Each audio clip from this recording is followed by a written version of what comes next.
வணக்கம், welcome to Pushpalatha சமையல் garden. நம்ம தொட்டியில் செடிகள் வளர்க்குறோம் அப்படின்னா அதுக்கு உரம் போட வேண்டியது ரொம்ப அவசியங்க.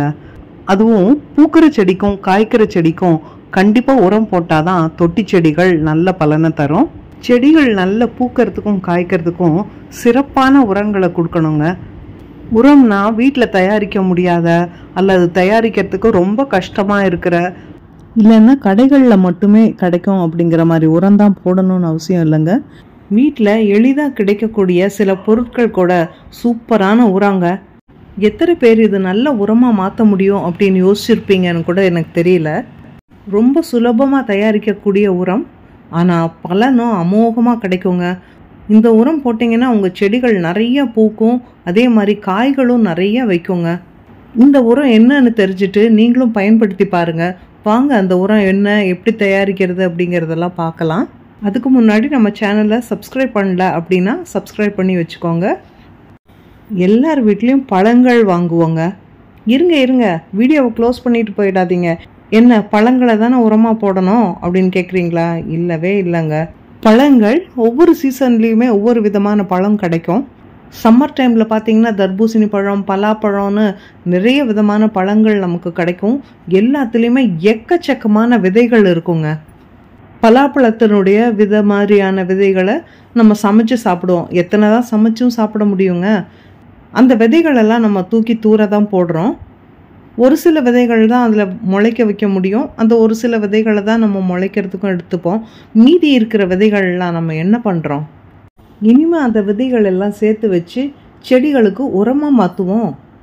சில நேரம் வீட்டில் நம்ம வாங்கி வச்சிருக்கிற நிலக்கடலை, முந்திரி, அதுக்கப்புறம் அந்த பயிறு வகைகள் இதெல்லாம் கூட நம்ம சாப்பாட்டுக்கு பயன்படுத்த முடியாத ஒரு சூழ்நிலைக்கு வந்துடும். அதாவது சொத்தா வந்துடும், இல்லைன்னா அதில் பூச்சி வந்துடும். அந்த மாதிரி இருந்தால் கூட அந்த விதைகள் எல்லாம் கூட நம்ம உரமாக மாற்றிடலாம்.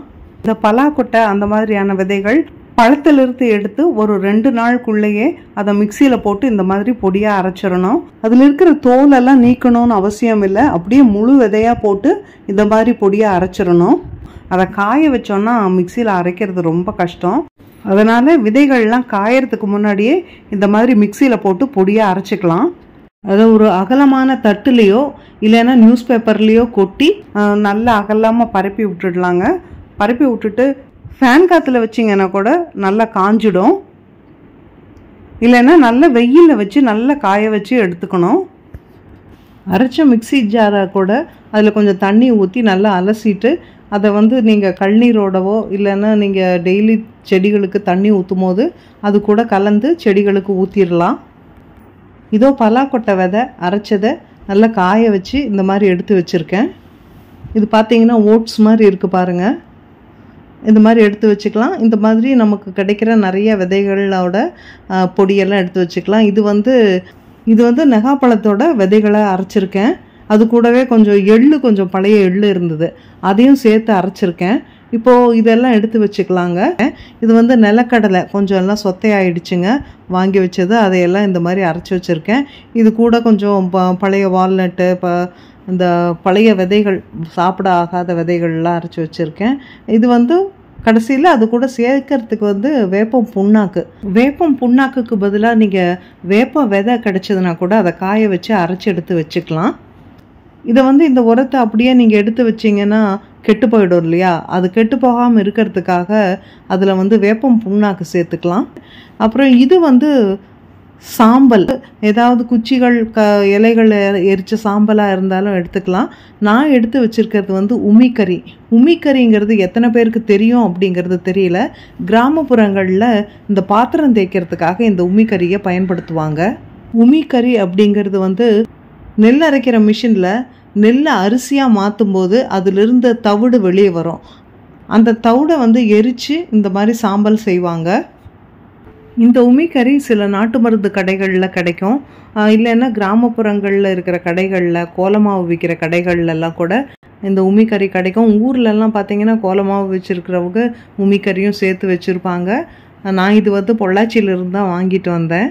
இதை நான் பித்தளை பாத்திரம் தேய்க்கிறதுக்கெல்லாம் பயன்படுத்துவேன். நல்லா பளிச்சுன்னு இருக்கும்.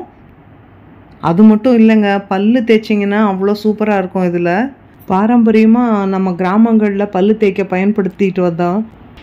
இந்த பேஸ்ட் கலாச்சாரம் வந்ததுக்கப்புறம் நம்ம இதெல்லாம் விட்டுட்டோம்.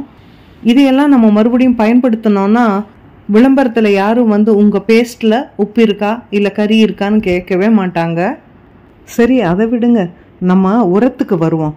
எறும்புகள் இருக்கிற இடத்துல இந்த சாம்பல் போட்டால் கூட எறும்புகள் வராமல் இருக்கும், நம்ம செடிக்கெல்லாமும் பாதுகாப்பாக இருக்கும். இதுலேயும் நிறைய பொட்டாஷ் சத்தெல்லாம் இந்த சாம்பலில் இருக்குது. சாம்பல் போட்டோன்னா செடிகள் கூட நல்லா வளரும். அது மட்டும் இல்லைங்க, இந்த விதைகள் இதையெல்லாம் பாதுகாப்பாக வைக்கணும் அப்படின்னா, பூச்சி வராமல் இருக்கணும் அப்படின்னா அதை சாம்பலில் கலந்து வச்சோன்னா விதைகளில் பூச்சி வராது. இப்போ எடுத்து வச்சுருக்கிறதெல்லாம் ஒன்றா கலக்கலாம். இந்த கடலை புண்ணாக்குன்னு சொல்கிறாங்க இல்லைங்க செடிக்கு போடுறதுக்கு, அந்த கடலை புண்ணாக்கு இல்லைன்னா நீங்கள் நிலக்கடலையை கூட நீங்கள் அரைச்சிட்டு அதை யூஸ் பண்ணலாம். இப்போ இதெல்லாம் ஒன்றா கலந்துக்கலாம்.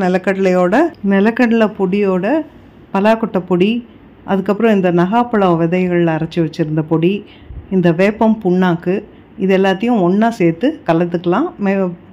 வேப்பம் புண்ணாக்கு கொஞ்சம் திட்டாக இருக்குது, பவுடராக கிடச்சா கூட யூஸ் பண்ணிக்கலாம். இது புண்ணாக்கு, நீங்கள் வந்து வேப்ப கொட்டை பொடி கூட சேர்த்துக்கலாம். அது கூட இந்த சாம்பல் கொஞ்சம் சேர்த்துக்கலாங்க. இந்த கொட்டைகள்லாம் எவ்வளோ இருக்கோ அதுக்கு வந்து ஒரு 3ல் 1 பங்காவது சேர்க்கணும் சாம்பல். நீங்கள் அடுப்பு சாம்பல் இருந்தாலும் சேர்த்துக்கலாம், அது இல்லாததுனால நான் இந்த உமிக்கறி சேர்த்துருக்கேன். இது எல்லாத்தையும் சேர்த்து நல்ல தரவாக கலந்து நம்ம டப்பாவில் எடுத்து வச்சுக்கலாம். இந்த எண்ணெய் விதைகள் இருக்குது இல்லைங்களா, அதில் இருக்கிற எண்ணெயெல்லாம் இந்த சாம்பல் போட்டிங்கன்னா அது கண்ட்ரோல் ஆகிடும். அதனால் கொஞ்ச நாள் வச்சுருந்து கூட நம்ம யூஸ் பண்ணலாம் இந்த உரத்தை. இது நல்லா வெயிலில் வச்சு நல்லா மறுபடியும் ஒரு வாட்டி நல்லா வெயிலில் வச்சு காய வச்சு எடுத்து டப்பாவில் போட்டு வச்சுக்கலாம். இப்போது எல்லா செடிகளுக்குமான சூப்பரான ஒரு உரம் தயாருங்க. இதை வாங்க எப்படி நம்ம செடிகளில் பயன்படுத்தலாம் அப்படிங்கிறத பார்க்கலாம். இந்த உரம் போடுறதுக்கு முன்னாடி மண்ணை நல்லா கிளறி விட்டுடலாம். மண்ணை நல்லா கிளறி விட்டுட்டு இந்த உரத்துலேருந்து ஒரு கைப்பிடி அளவுக்கு எடுத்து இந்த மண்ணு மேலே இந்த மாதிரி தூவி விட்டுடலாம்.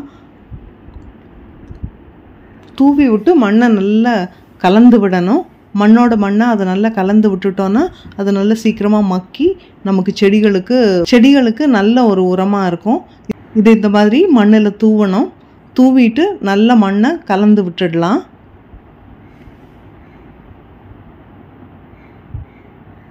இப்படி கலந்து விட்டு தண்ணி ஊற்றி விட்டுட்டோன்னா தண்ணி விட்டுறணும். தண்ணி ஊற்றும் போது அது நல்லா ஊறி அதில் இருக்கிற சத்துக்கள்லாம் செடிகளுக்கு போயிட்டே இருக்கும்.